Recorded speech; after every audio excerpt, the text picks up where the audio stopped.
السلام علیکم ورحمت الله وبرکاتو. هیله لرم چې روغ او جوړ به یاست. ګرانو زده کوونکو، د لیک او لوست اسانه زده کړې په نوم کورس کې مو درته د غداد توري کې د ضعیف موضوع راوړې ده. هیله لرم چې یاده موضوع به مو خوښه شي. غداد، ضعیف. ضعیف ضعیف د کمزوري په معنا دی. ضعیف د کمزوري په معنا دی. له ضعیف انسان سره مرسته کول ثواب لري. له ضعیف انسان سره مرسته کول ثواب لري. د افضل او قاضي پلار ضعیف دی. د افضل او قاضي پلار ضعیف دی. احسان الله په حساب او ضرب کې تکړه دی. احسان الله په حساب او ضرب کې تکړه دی. عماد الله په حوض کې لامبي. عماد الله په حوض کې لامبي. فاطمه هیچاته ضرر نه رسوي. فاطمه هیچاته ضرر نه رسوي.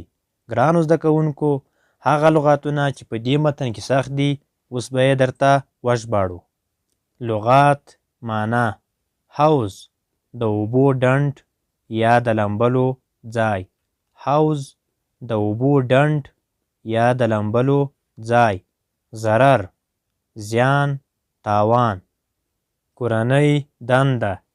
د غداد توري لرونکي کلمې بیلې بیلې ولیکئ.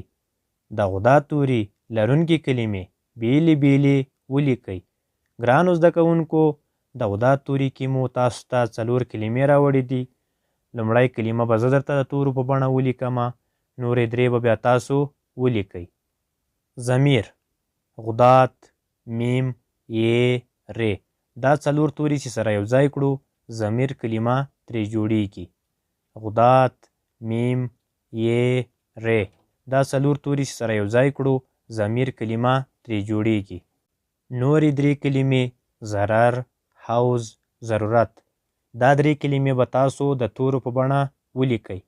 دوهمه برخه: د غداد توري لرونکي کلمې سره یو ځای ولیکئ. د غداد توري لرونکي کلمې سره یو ځای ولیکئ. ګرانو زده کوونکو، د غداد توري کې مو تاسو ته 3 کلمې د تورو په بڼه راوړې دي. لومړی کلمه یا لغات به زه درته ترې جوړ کړم، نورې به بیا تاسو جوړې کړئ. افضل: الف، پ، غداد، لام. دا 4 توري چې سره یو ځای کړو افضل کلمه ترې جوړیږي. الف، پ، غداد، لام. دا 4 توري چې سره یو ځای کړو افضل کلمه ترې جوړیږي. نورې 2 کلمې چې د تورو په بڼه لیکل سوي دي: ضرب او ضابط. دا 2 کلمې د تورو په بڼه لیکل سوي دي، تاسو به یې د کلمې په بڼه ولیکئ. ګرانو زده کوونکو، نن مو تاسو ته د غداد توري کې د ضعیف موضوع راوړې وه. لومړی مو درته متن تشریح کړو، ورپسې مو هغه لغاتونه چې په دې متن کې سخت وو وژباړل، او همدارنګه په کورنۍ دنده کې مو درته د غداد توري کې 4 کلمې راوړې وې. لومړی کلمه ما درته د تورو په بڼه ولیکله، نورې 3 کلمې مو تاسو ته کورنۍ دنده درکړه. په دوهمه برخه کې مو 3 کلمې د تورو په بڼه راوړې وې. لومړی کلمه ما درته ترې جوړه کړه، نورې 2 کلمې مو تاسو ته کورنۍ دنده درکړه. هیله لرم چې یاده موضوع به مو خوښه شوې وي.